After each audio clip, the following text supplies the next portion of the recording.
Hi everybody, it is Tina again today, and I cannot believe we're actually into October. So today I'm going to share with you how I created my art journal this month. So I took out the art journal that I've been actually using for all of my art journal shares for Frog Dog Studio, and you can see the background was one of my rub-offs from my jelly plates. So what I actually did is print out this cool image right onto the paper that was included in the limited edition kit this month, and I thought it would be kind of a fun way to start building a background.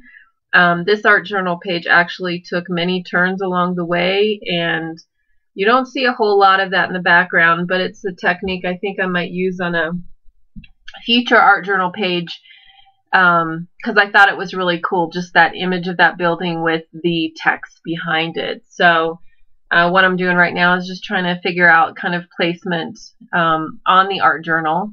And of course I'm going to grab my handy dandy trusty Claudine Helmuth matte medium. I've actually gone through 3 jars of that stuff. I love that matte medium. It's probably one of my favorite ones out there. It really it takes well to all the paper. I like the look of it too when it dries because you can't really see the brush strokes in it too much. It's got a nice texture to it when it does dry. So I'm just going to go ahead and add these printed pages right to my art journal. You can see I just broke them up. I thought it would just be kind of a fun way to add more of that without in one big section.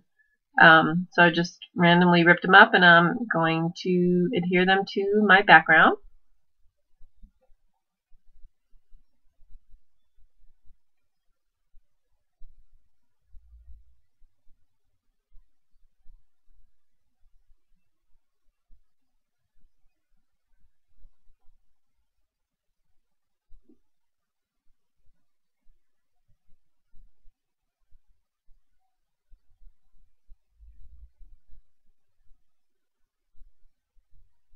I went ahead and let that dry. I tried it a little bit with the heat tool, but I just set it aside and let it dry.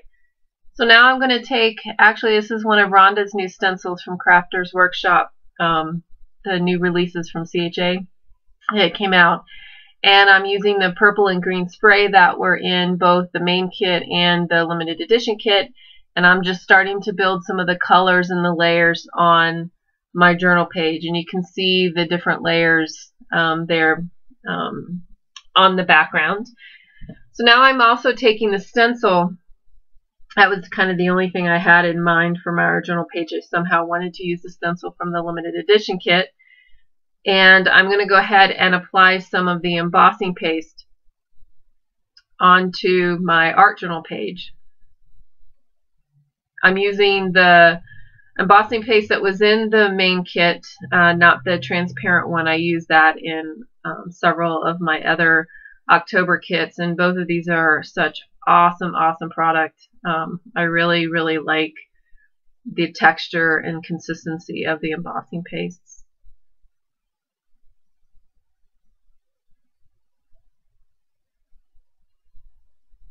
And I knew I was going to color over the embossing paste with lots of color and maybe inks and paints, but I wanted to really build some texture to the page, and that's why I'm using the embossing paste, just so it adds that texture and that raised feel to the background.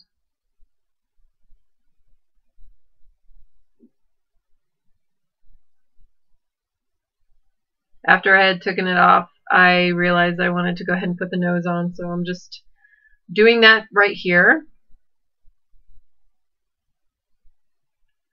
And then I'm going to use one of the design elements from that stencil on the other side of my page just to kind of tie it in. I really liked the top of that skull, and I like that design element, so I'm going to go ahead and just build that on the other side of my page.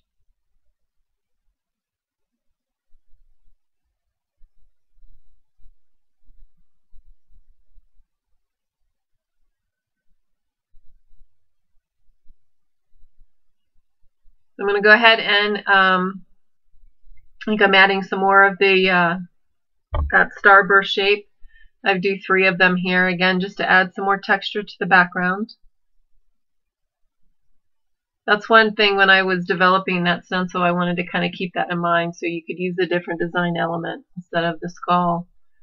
So I let the embossing paste dry, and now I'm just going to start adding more layer of color. So this is just gesso. I'm adding gesso onto my page again to kind of blend it in to the background, and just wiping some of it off so you can see some of the text behind it. You can see some of that printed image of the building behind it, and just start blending the colors together.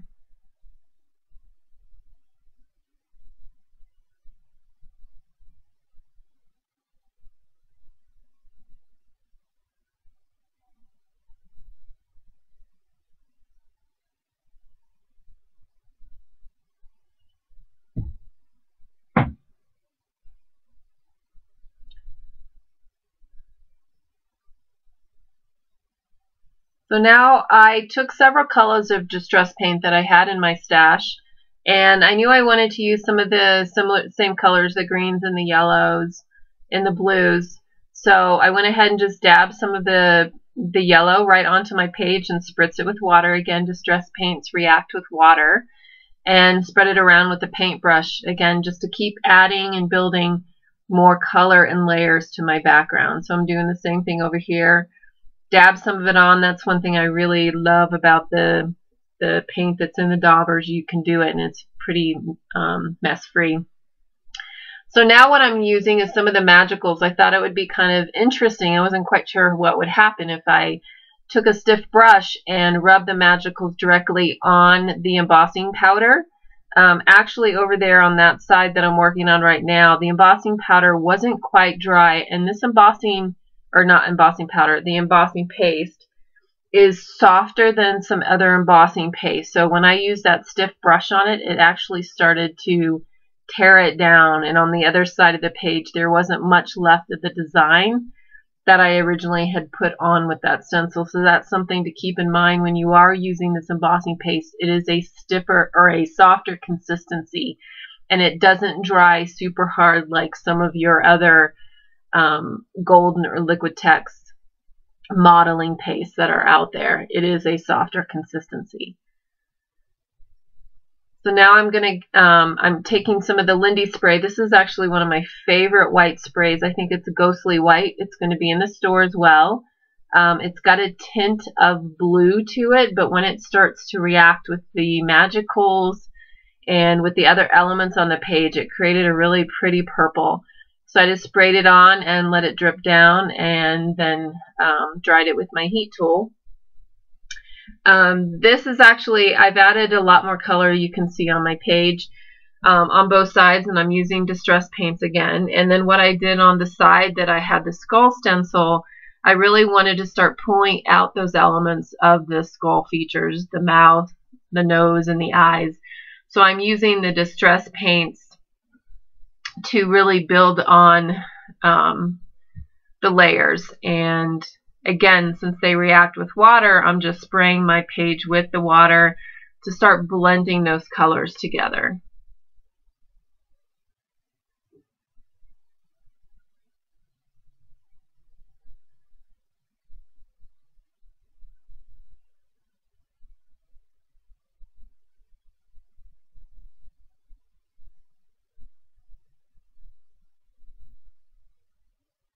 And so now, like I said at the beginning, this art journal actually took a lot of twists and turns. I wanted to pop out those skull features even more.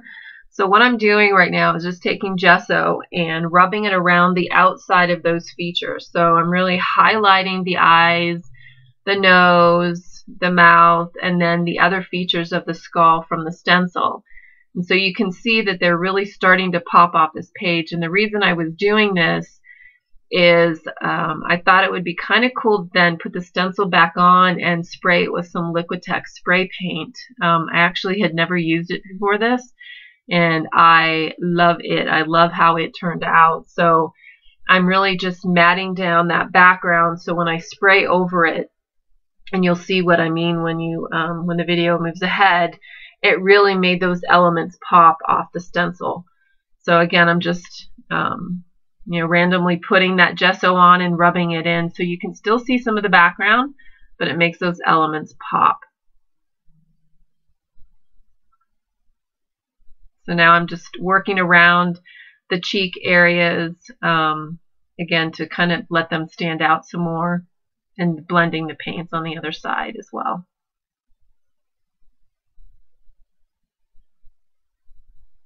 And you can see the page was wet, so when I'm doing that, the distressed paints are actually blending together.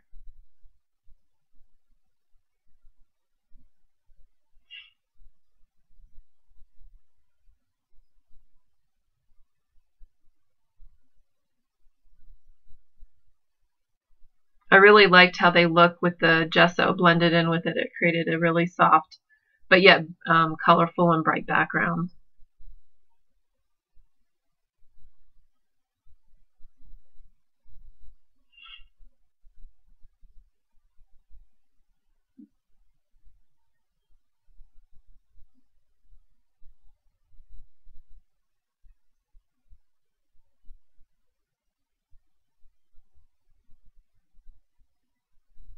So I knew I wanted some more drips. Then I took the Lindy's Screamin' Banshee, which is in the store as well. Between the Screamin' Banshee and the Ghostly White, those two, I've actually used my entire bottle of white in my projects and then projects that I've done after this.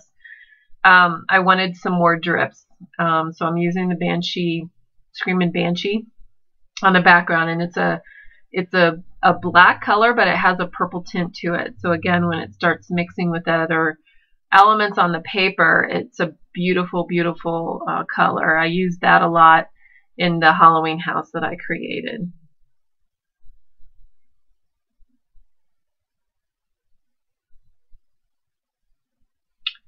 So now you can see what I was talking about. I took the stencil again, and I used the black acrylic Liquitex spray paint and sprayed over it again. And you could do the same thing with just acrylic ink and a dauber. You could put the stencil back on and daub on with the paint, but I really liked the look that was created with the spray paint. It was a lot faster, and it dried almost immediately, and this turned out probably better than what I thought it would be. But you can see, especially around the eyes, when I put that gesso on that page, it still has some subtle texture and color to the background. So now, after I had outlined the skull, you saw that previously with my dueling pen, I'm just adding some more color to the background to kind of balance out the color on both sides of my page. You can see me doing that with the blue and the purple that I had. And then I did the same with some green and the yellow.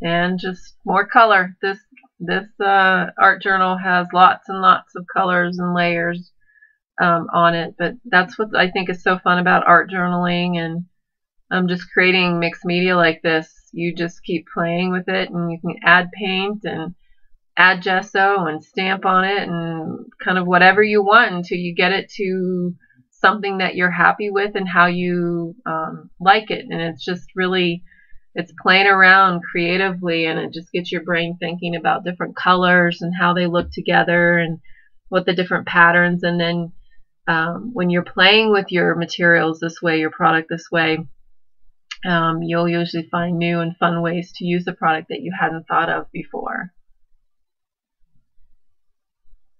Right now I'm kind of addicted to circles, and I knew I wanted some circles on the page, so I took some of the yellow distress paint. You can just see me adding some total random shaped circles onto the page.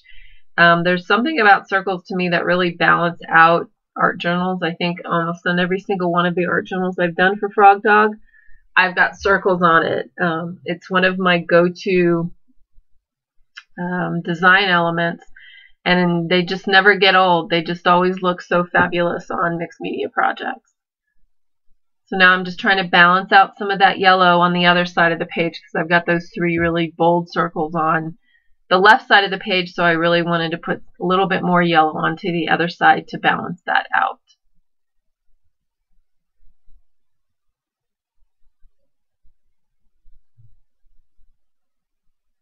The other thing that's really fun about these distress paints, and you can see me doing this here, because they are so fluid, they blend really well together. It's not so much like an acrylic regular paint, and you can see when I put it on there, you still see the white and you still see the yellow, and they blend very nicely together. So now what I'm doing, I just kind of wanted to decorate that skull. So I started painting different features of it. You can see me painting some of the teeth here. I paint the different shapes that are in the skull. You can see it all painted here. I highlighted it. I used some of my Montana markers to add some dots and some colors, and those worked fabulously on it as well. And you can see me just taking one of my mind's eye stamps and stamping on one of the eyes, and it actually fit perfectly. I just love how that looked, and it created kind of this creepy looking eye from the skull, but I liked that look where there was one eye and one not, and I think that's what's really cool about that stencil. You can really dress it up or not dress it up. You can bling it out if you want to. So again, I just used my distress paints and my Montana markers to add some color to that skull.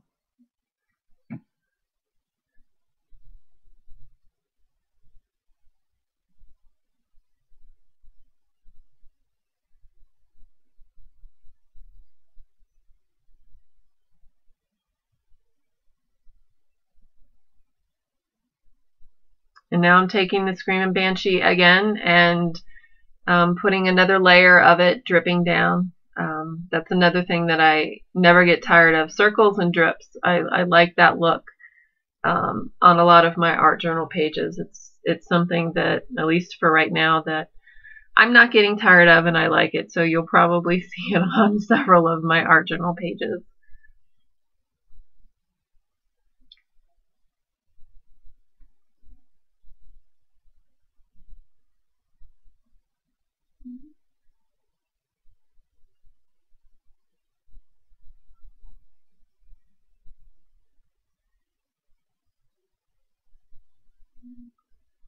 And if it's too much of a spray, you can just dab it off. You can dab it off with your spare rag, with a baby wipe, with a paper towel, kind of whatever you have laying around if you don't want quite that look.